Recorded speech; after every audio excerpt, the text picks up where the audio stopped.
let's play a game. All right?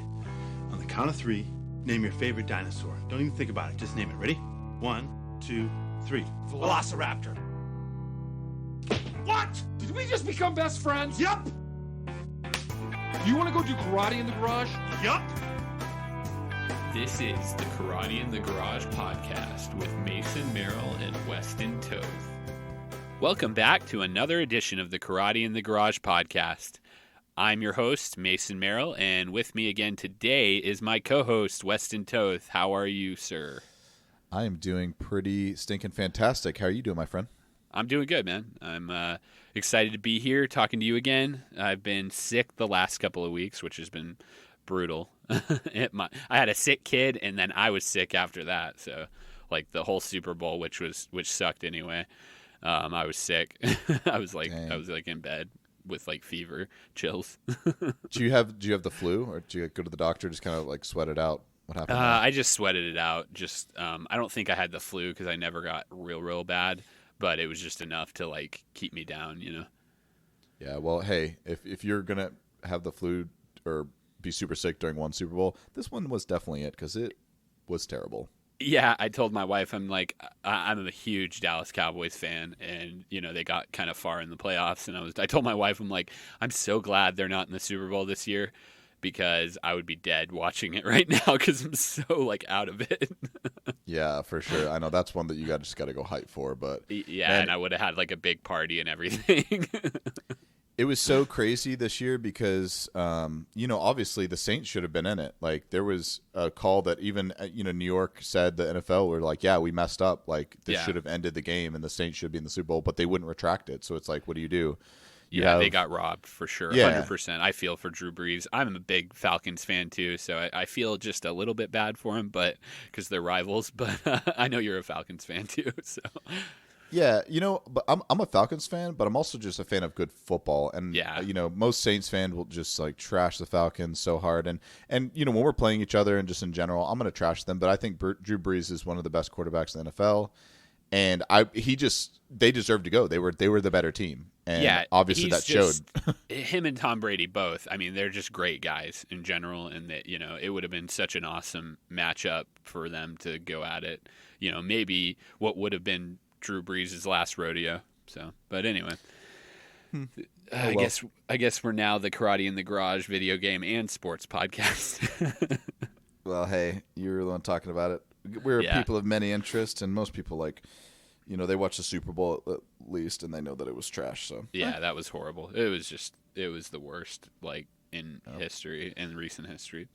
Which makes me hilarious is during the Super Bowl we were trying to figure out how to play Smash Ultimate and steal a TV from I was in a house with a bunch of TVs in it. Oh really? And we were trying to figure out how to take over a TV so we could play Smash rather than watch a terrible game. And I love watching the Super Bowl, but it was so bad and it wasn't getting any better. I was like, hey, let's get the Smash going, which is still, by the way, is holding up to be a really, really one of the best Smashes ever.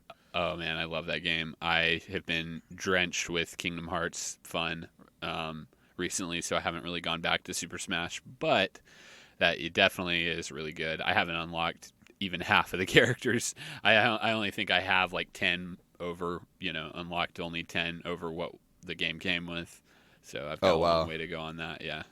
Yeah, I mean, that game just, even though it has actually a pretty decent single player mode, it's just meant to play with people in the same room or at parties and stuff. So yeah, if you've been sick and haven't been around anybody to play with, it's just, I'm not surprised. And yeah, we both have been knee deep in Kingdom Hearts. You're ahead of me actually right now. Yeah, but I pulled ahead this weekend because I had some downtime to play. My son is a huge Big Hero 6 fan, so it was like watching a movie with him. We were playing, I was at the Big Hero 6 part, and we were playing, and he was just so excited. And he's also really into Lion King right now, so he kept telling me to summon Simba. Oh, actually, I've never summoned Simba yet. Oh, dude, he's awesome. Yeah, it's awesome. You need to do that. It's so much better than the other games where he was in it. I think and obviously this will get into our special episode, but first impressions is the combat is so fluid. And, the summons in a lot of the other games were just kind of janky, but the ones here make a lot of sense. And, man, it looks gorgeous. I really like the gameplay so far. And there hasn't. I'm definitely gonna have something or stuff that I don't like about it. But right now, I'm flying pretty high on every level being beautiful, and it sticks to the theme, and it's easy to play. Like, I mean, I've played 17 hours, which is insane, right? That's a lot of time. And I think I felt like I've played 5. Oh, yeah. Yeah, no, it's flown by. I played probably 21 at this point, and same here, man. It's just been the game. I'm like, oh, I'm going to be done with it soon. And we've waited so long for this game, and now I'm just going to be over. So, anyway, I'm like, I'm hoping to have more time to play this week, but we'll see about it. I may have to take a few days off of playing it. Yeah, for sure. I mean, you still got quite a bit more. I think most people are saying 35 to 40 hours. Okay, yeah. So depending on how much extra stuff you do, but I've been on every room. I've been opening chests and trying to get extra little things to synthesize like items and stuff. So either way, I mean, I think 35. So you have at least another 15 hours, which is pretty stinking cool. Yeah, it's definitely a really fun game. Really excited about it. Really excited for both of us to finish it up and just have a round table talk about it, kind of, just kind of get into the depth of it. And that will be a spoiler episode, so we will be talking about story and all that kind of stuff at that point. So yeah, and it should be out enough where if anyone is actually super into that, they'll have enough time to do it, and if not, they can just put that episode off for a listen, afterwards. And I would love to hear other people's, because there is some mad differing opinions in this game for sure. Like, I've been watching it on Twitter and Instagram and stuff, and there's people that are just 8 out of 10, 9 out of 10, and then there's people who are hating this game and calling it like cringeworthy, which is crazy to me. But we'll talk about it. Yeah. Anyway, I know they released a patch that fixed some things the other day and also added the secret movie to the game. So there is a secret movie, which will be interesting to see what that's all about. Yeah, for sure. Because I thought this was the last one. But they're like, joke's on you. You're going to wait 13, 16 more years for another one. Yeah. We're greedy, and we still need money, even though we've made like 20 games and they've just sold out beyond belief. Yeah, speak of the Square Enix devil, I'm hoping to hear more about the Final Fantasy VII remake this summer from E3. Yes, that's been another thing that's been dangling over all of our heads since PS3.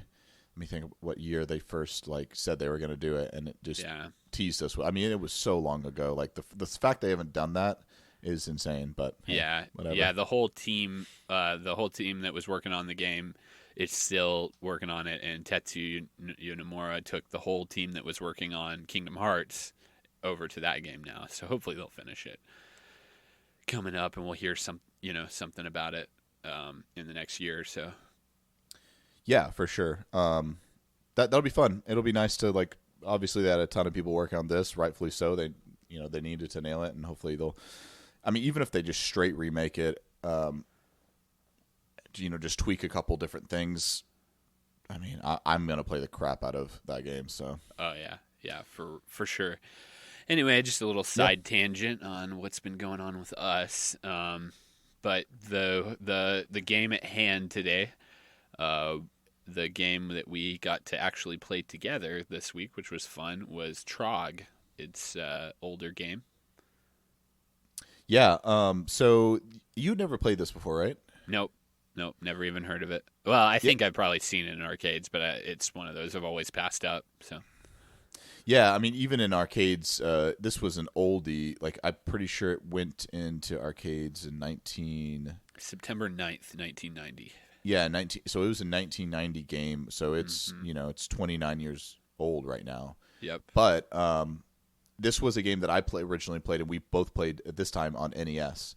So I first played it when it was probably 1996, when I was just a little lad, and really enjoyed it. To me, what I said last week, and also I'm talking about this week, is it was like a Pac-Man, like a better Pac-Man.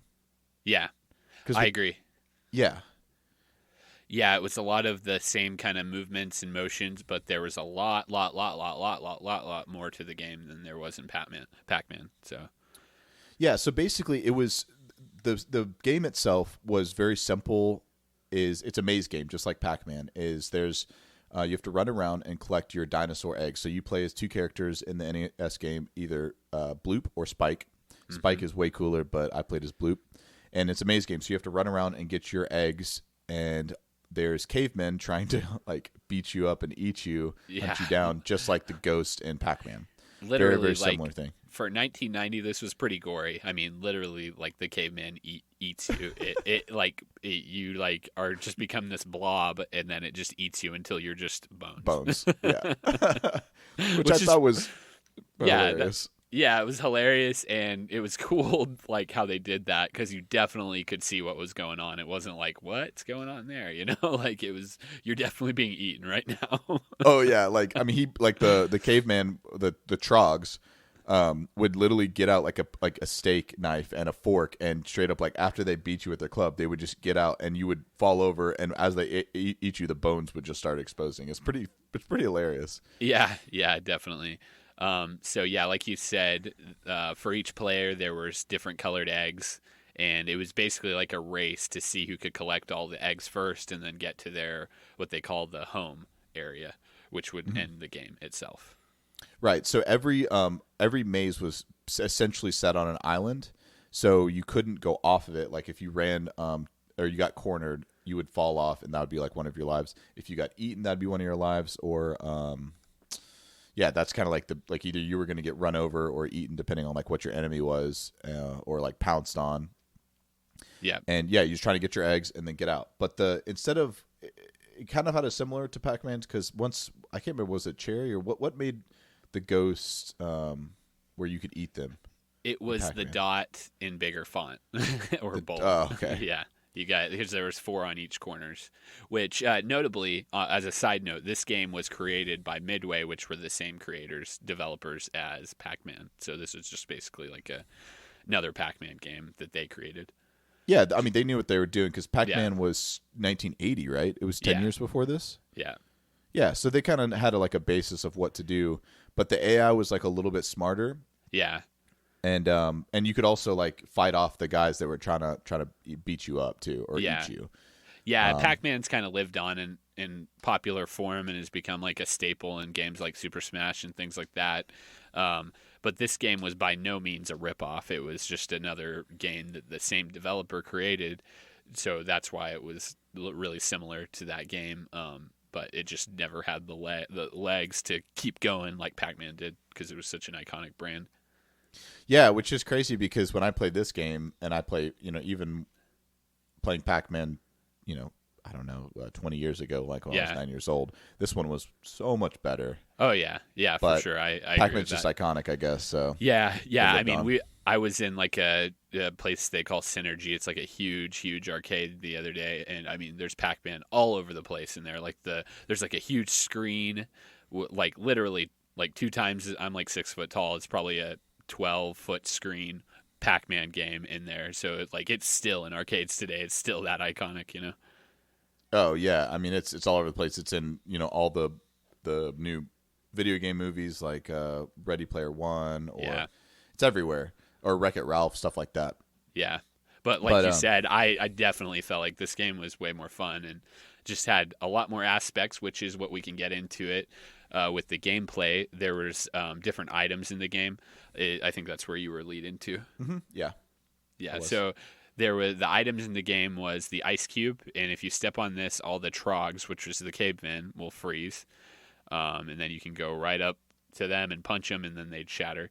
And then there's the pineapple, which turned you're already a little dinosaur, but you turn into like a huge T-Rex, and you can eat all the Trogs and kind of move across. And there's the red flower that makes you faster, a hot tamale, which if you step on that, you'll breathe fireballs, and then a lucky horseshoe, which forms a force field around you for a few seconds. So those are the items in the game that help you. Yeah, so it made the game a little bit more complex, because a couple times, which is cool, like the pineapple is super enticing because you obviously turn into a big dinosaur, and the cool thing about the animation with that is the animation's really nice. So he obviously you morph up to a dinosaur, and then it plays like this music that has it's really noticeable, like it speeds it up, and then that's what kind of makes you able to see how long you are a dinosaur. So then it gets like faster and faster, and then you morph back down. So it's a timed, like you don't just get into a T-Rex mode and you stay there. Yeah, that's true. But a couple times, like I could either have gone for a couple eggs and then not pinned myself down, or go for the pineapple. But I went for the pineapple, and the guys caught up with me and smashed me like right before I got it. So yeah, for sure. So some decisions to make for sure.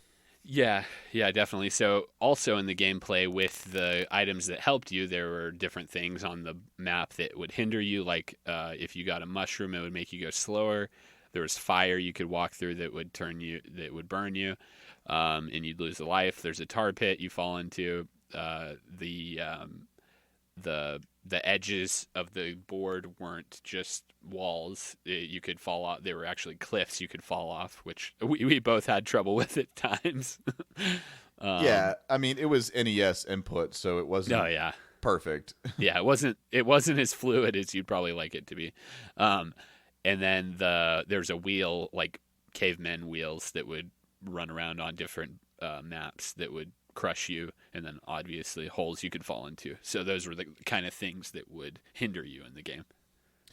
Right, exactly. And then a couple of the levels had like teleports where you like go in one cave and it would teleport you to a different area that was secluded, where you basically had to do it. Yep. But when you went in and when you came out, like mattered for sure. And kind of, it's like I said, it's a maze game, so it was a little bit of a maze trying to get to certain eggs and then get back to where you had to, get back to your home, and you won the game. If you did it by yourself, single player, all of the eggs on the map were your own color, so you just basically playing for points. Yeah, and that's obviously arcade games in general. You played for points. Yeah, I thought what was kind of cool and different in this game is like, if you were playing one player, you have to do it all yourself. But if you're playing two player, you're battling against each other, but you're also trying to help each other in the game to continue on in the levels. So that's kind of neat. Like we were both, it kind of splits the thing, your amount of play in half, but it also you make it more strategic, because it's not just like all one side's yours and all one side's mine, and whoever gets it the fastest wins. They're all scattered up and mixed up. Right, exactly. So there was 49 stages in all, and completing them all, like that's where you win the game. But normally, 49 stages is a lot. So we got pretty deep in it. How many stages you probably did 20 or so. At least. Yeah. Yeah, because when the last time I got pretty far, because you had died and you had no more continues or lives, and then I went another like 10 stages. For sure. Yeah. But the AI is pretty cool. For 1990, the AI got smarter as it goes on. So originally, you'll have dudes running around trying to like hit you and eat you, and then like they started creating fire pits or like obstacles, or things would open up in the ground where you had to go around them, where you got stuck, and then like you said, the wheels would flatten you, and then the later levels, the guys they could jump really, really high. So they would like start crushing you. So you had to they were bouncing all over the screen as well. Yep.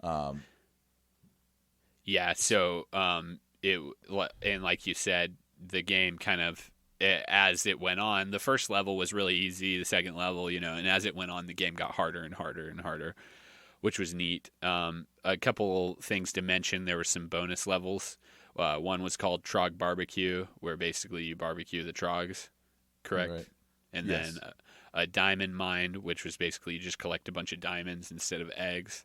And then a Trog Feast, which was my favorite, which you basically just turn into the dinosaur for the whole level and you eat the Trogs. And the first one there's 15, and you're kind of battling each other to see who can eat more Trogs in that level. That was fun.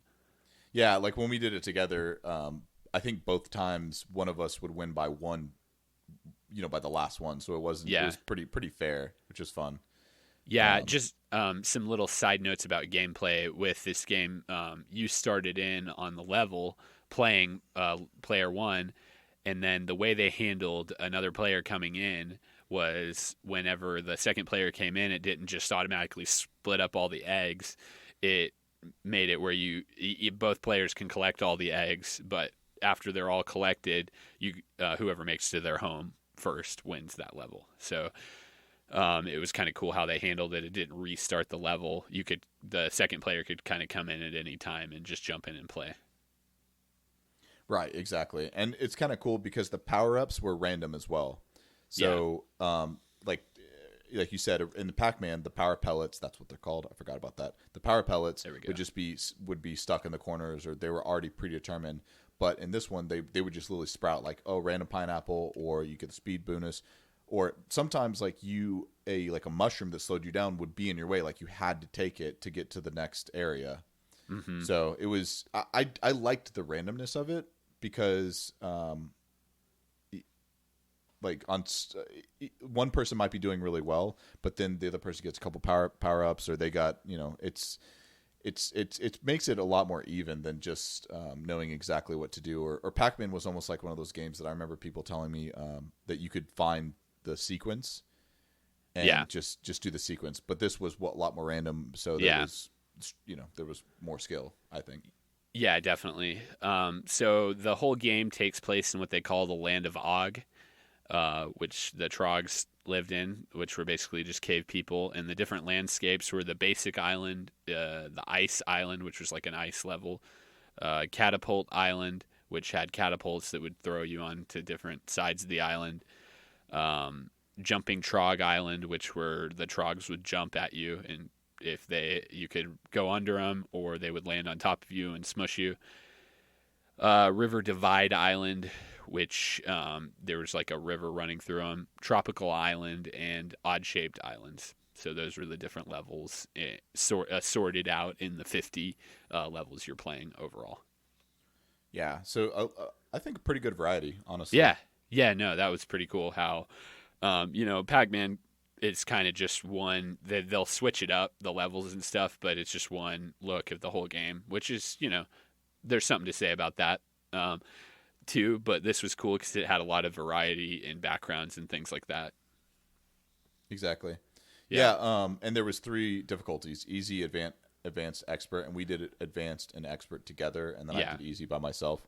And they did get harder. So basically there's more different enemies, more enemies, and they changed the speed of them a lot. Like an expert, they would, like, you couldn't outrun them in expert, that you had to fight or figure out, like, take a couple turns and lose them, or get the items that you needed to, like the pineapple or the ice or whatever. So you had to be a lot more intelligent with your moves when you were an expert. And it was challenging, but it wasn't so hard that it was frustrating.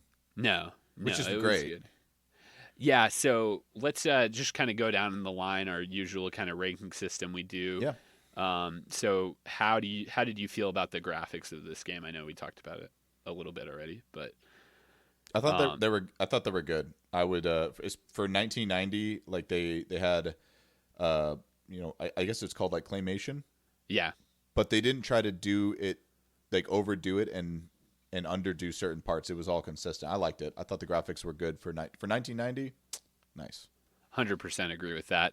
Yeah. And the way I kind of like when I look at these, I'm like, how does this translate to me today? How do I feel about this, 30 years later about the game? And it was good. I mean, like I said, the little animations where he was the dinosaur would get eaten and things like that. Like you definitely could tell what was going on the entire game. You weren't like, it wasn't pixelated out, especially for an NES game. This wasn't a Super Nintendo game. This was an NES. So, and arcade, obviously, but it was released on that platform, and I give it a pass on the graphics. As far as good, everything's good there. The sound, it was classic arcade music. Reminded me actually a lot of Pac-Man music. Yeah, I like the sound because they use sound appropriately in the fact that you're like, obviously your level sound had like one thing. It wasn't annoying though. All of them were like, they're catchy jingles. And then whenever, you got like T-Rex, it would like intensify, like almost, I mean, it was obviously 8-bit, but it was like someone was playing like a guitar solo almost. Mm-hmm. And it got really intense. And then whenever you won, depending on who you were, you had like your little winning theme song. I thought the music was cool. Like none of it was annoying or overly repetitive, and it was catchy. I liked it. Yep, I agree. Definitely agree with that. The gameplay, as far as the turns and things like that, as far as the feel of it, I thought it was good.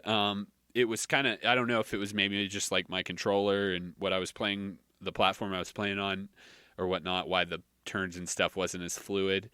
But, I made it a little more difficult with different things because you'd miss your turn or whatever. You had to press it at the right time to turn and things like that. But I don't think it was a game problem. So I thought the gameplay was really fluid and how everything worked.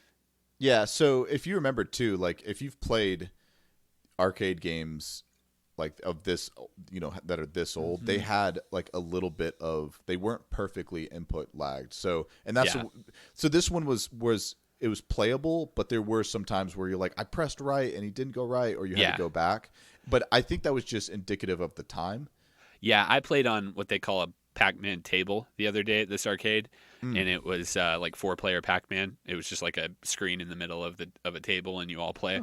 And it was the same feel. Now that you're saying that, yeah, it was kind of hard to turn at times and things like that. Yeah, it wasn't perfect, which is I think good that they kept. That it was cohesive to everything else at that time. Like it wasn't. Yeah.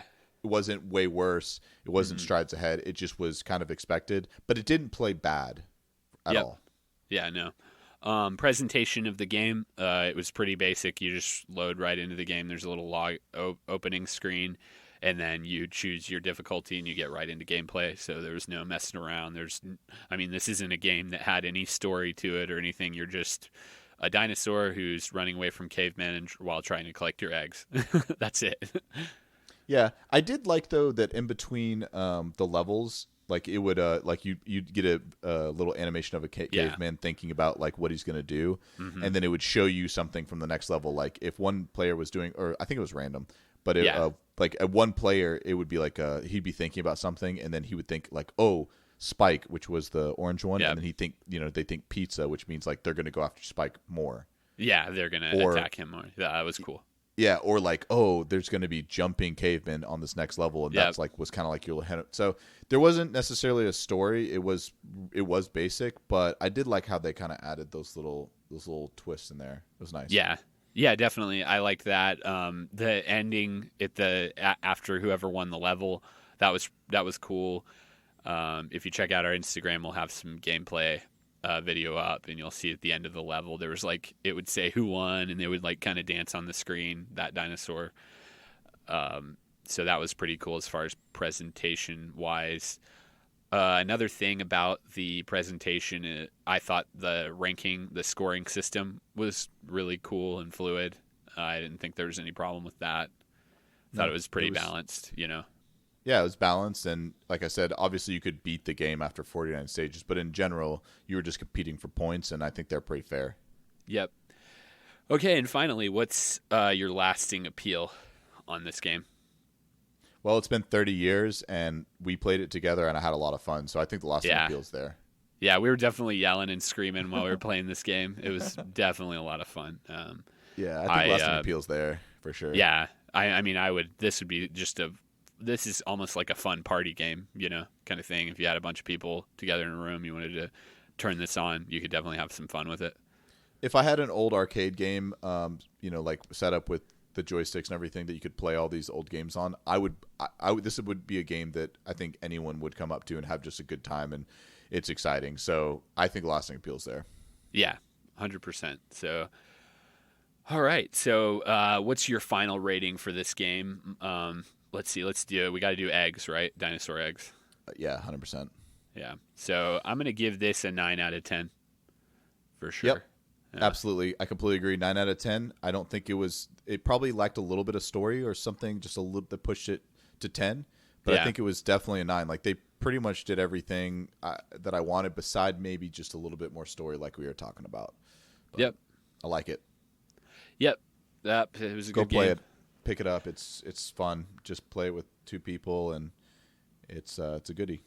Yeah, for sure. If you're you have a wife or kids or whatever, this would be definitely fun to like just duke it out. And while we were I think the overtones of playing it multiplayer, while we were working together, we were also trying to beat each other. Yes. Oh no, definitely. Like, you're trying to just get your own eggs and beat the game, get the points. But obviously, if I came across you, I was punching you. like we were tripping each other up. Whenever someone else got eaten, it was like, yes, that's right, Yeah. take that. So Yeah, it's really fast-paced gameplay too. Which I like that kind of stuff. It's you got to think on your toes, while you're playing the game. Oh yeah, it was either win or get eaten or die. Yeah. Like, yeah. Keep was... going and collecting eggs or get eaten by cavemen. No, I liked it. 9 out of 10 for me for sure. I think I like when we agree on. I mean, sometimes we have a little bit of different opinions, but I think we hit this one nail on the head for sure. Yeah, yeah. I think anybody who likes that kind of arcade style and would play this game would feel the same way. Yeah, breaking it down. So cool. A+. Awesome. Moving on from that one, going to put a pin in that one. Cool. You are leaving town next week. Yeah, next Saturday. So not this next week where on Thursday when we release it, but it'd be the following week. So we're going to play a longer form game. I think that's what we decided just because if I have a stable internet connection, we can probably do it. But if not, then we're just going to probably just do a little bit of a longer form game. So we got 2 weeks to play it. Yeah, definitely. And let's see, for our next episode, we'll have a game, but the longer form game will be in the following one. So we were thinking of turning to the Gauntlet for our next game. Ooh, the dreaded Gauntlet. Yeah, and so for our longer forming game, just to tease that, in 2 weeks we're gonna do Mario RPG, which this is this was a Square Enix game crossover with Nintendo, one of my favorite RPGs out there. You've never played it. I'm excited to revisit it, so I think we're both going to have a lot of fun with this one. So look out for that. If you want to play along with us, start playing that game. But until then, we have some business to handle as far as our next game we're going to play, which is we're going to come up in generational with the consoles a little bit. And you're going to select an N64 game. I'm going to push the gauntlet on a PlayStation 1 game, and then we're going to decide what we're going to do here. The gauntlet will speak. Yeah. Okay, so we decided off podcast that we're going to have one veto, too, if we don't like the game that's selected for us. Yeah, one veto, because there's just so much trash out there, and I don't we can't. It's not fair to go through just something that's utter poo-poo. Garbage. Yeah, and like just suffer the listeners too. So I think we got one veto. That'd be good. Yeah. Okay, so I'm going to press my PlayStation. Okay, ready? Right now. Yeah. 1, 2, 3. Okay, so I got Valkyrie Profile, which I'm going to veto because I don't even know what that is. I got 1080 snowboarding, which we've already done. We already played, so you get to keep. Count. Yeah, you get to keep your veto. So all right. Snap! All right, I like yours. 007 Golden Eye. Oh man, that's another longer form game. And also, do we have time to play that together? Because that's one of those we got to play together. Yikes. Yeah. So veto that one. Dang, we're definitely going to get to that one. Golden Eye. Oh, okay. I got Quake too, so I'm not. Star Wars Shadows of the Empire. Okay. All right. Let's try that. I guess we got to go with this one. Okay. So Star Wars Shadows of the Empire. We'll get it. We'll play it. Just hopefully it's not as bad as the last Star Wars. Yeah, we're coming up in console generations a little bit here, so hopefully it's good. I don't know what the story is, but we'll definitely get the scope of this game. I'm not sure if we're going to be able to record a pod together this week, so if we don't get a chance to record together this week, then what we're going to do is I'm going to do a little monologue on the podcast about how I felt about the game. Weston's going to give probably a 5 to 10 minute little spill, and we'll splice them in together, and we'll release an episode on this. Yep, we're going to make it work. Yep, for sure, 100%. There will be content, or else the gauntlet take our souls. Yeah, so what was... yeah, it'll come and get us. Okay, so what was the name of that game again? Sorry, Star Wars. Star Wars Shadows of the Empire. Okay, I've never played this game, by the way. Perfect, awesome. Me either. I don't even know what it is. So I don't know either. Yep. So N64 Star Wars Shadows of the Empire. I will get on that right now, and we'll hook that up. So sounds good, man. Cool. You got anything else you want to talk about, or we about good for this one? Something that I just wanted to mention and get your opinion on that we talked a little bit before the podcast was there was an article on GameSpot that talked about in Pennsylvania. Actually, they're trying to put a violent video game tax of an extra 10% on. It's called the sin tax, which is interesting. Wow, like, it's intense. On so M-rated games or adults only, and the tax would go to the Digital Protection for School Safety account that aims to enhance security measures at schools in the wake of the Parkland shooting and the Newtown, Connecticut shootings. So what do you think about this? Because I know they've been trying to do this for a while now, which basically 10% or plus sales tax, basically like a $60 game would be like an extra $10. Yeah. So I'm for this. I mean, I don't think it's going to solve any problems at all with this kind of thing. People are going to pay the $70. They're going to buy the game. They're going to play it. Whether or not they decide to pick up a gun and go into a school, that's up to them. But I just don't think it's going to change too much by doing this. I like where their head's at, where they're going to put the money, into a, like a fund, to try to, to battle against this type of thing, that from happening, because it's horrible. There's nothing that can, take that away, from being just the worst thing in the world, Right. For sure. But I definitely like it. I mean, I'm definitely 100% for it. Personally, I know a lot of, probably our listeners and stuff, they play a lot of M-rated games. I don't play a whole lot just because that's just not my jam, So, but I definitely like where their head's at on this, Yeah, if I knew that would just be going in someone's pocket because they can, and it was a greedy thing, then I definitely would be so against this. They would basically be taking advantage because these bad things have happened. Yeah. But if it goes towards hopefully protecting children and looking towards that as a good thing, I'm all for that, of course. Like the Parkland and these like school shootings, Sandy Hook. Sandy. Oh my goodness, like it just hurts my heart thinking about it, and it's a terrible atrocity. And if do I think it's truly going to help or make a difference? I don't know, but it's not going to solve this. I think violent video games or deeply violent video games are definitely.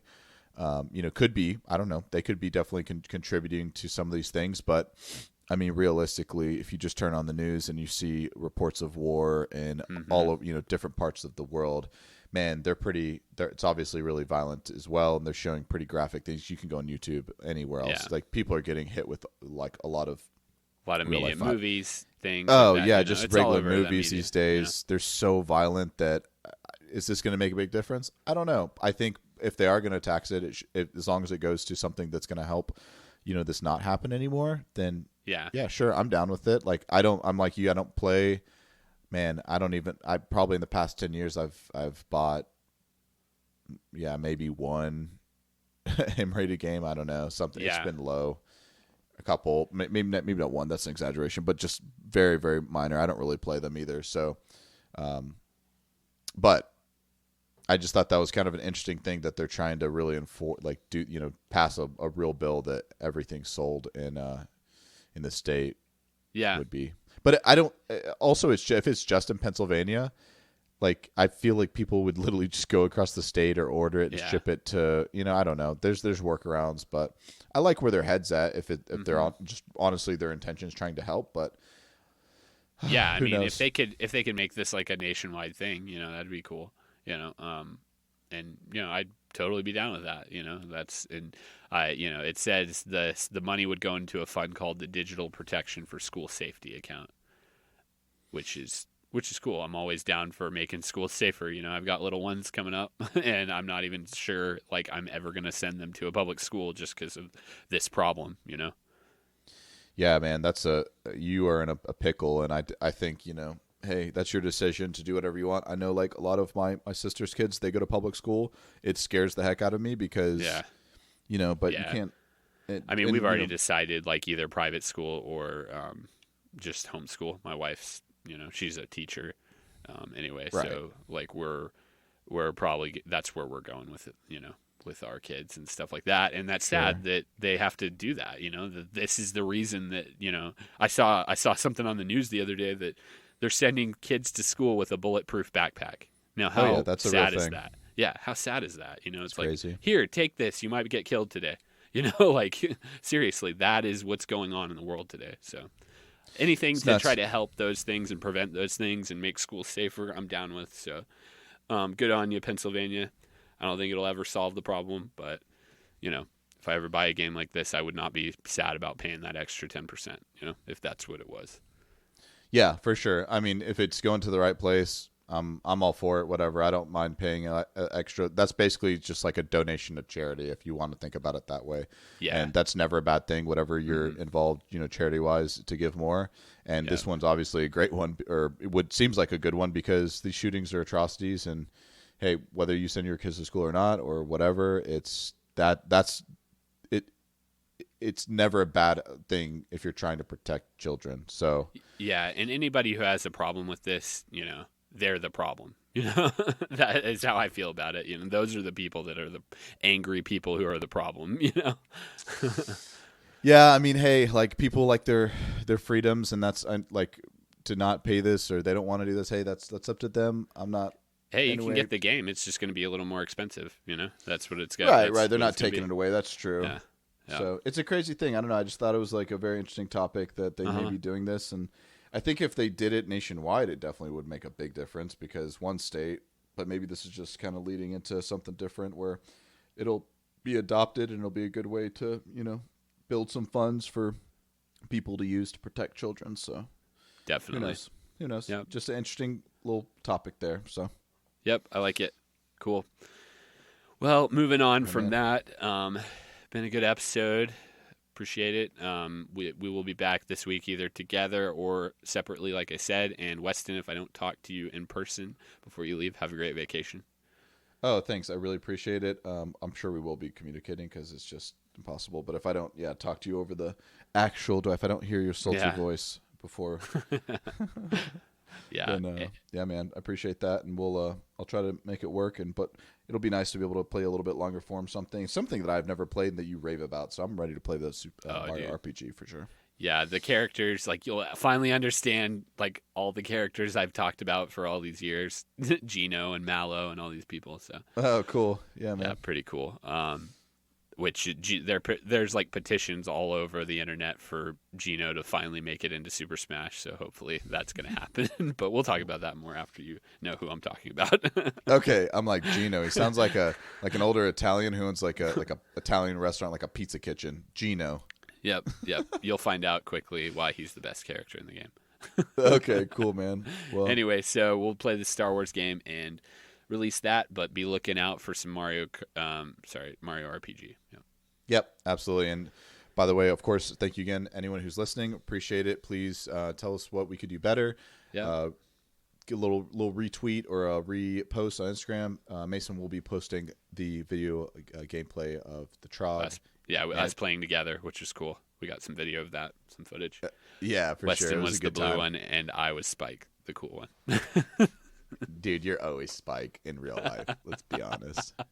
No, but okay. I'll take it. Also, if you have your thoughts on this violent video game tax law, send us, what your opinion on the whole thing. We'd love to hear it. So. Yeah, like I haven't even contemplated that much. I'd love to hear someone else's like thoughts on it, and we'll read an email on air or something like that. That'd be nice. Yep, for sure. All right, man. Until next time, we will see you next week. All right, brother. Have a good day. Definitely. See you. Bye.